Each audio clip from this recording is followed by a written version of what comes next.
Yung ganitong oras, nasaan siya ngayon? Nagre-rehearse. Wow, wala na. Wala. Update na lang sa Instagram. Nagre-rehearse na ngayon. Respeto naman, may mga tao naman sa likod, oh.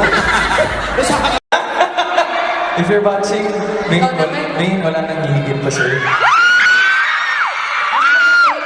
Naku, sayang sana nandito si Alden ngayon para makasama din po natin. Kaso, nasa Dubai siya. Pero next time po, magkakasama rin po tayo lahat. Nasa Dubai! Nasa Dubai, bukas pa uwi.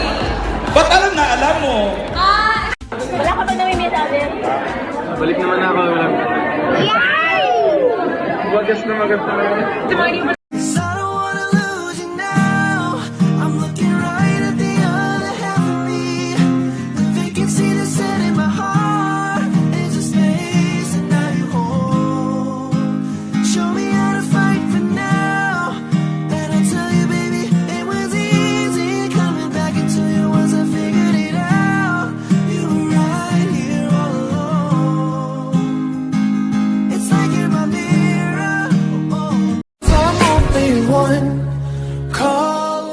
I miss you.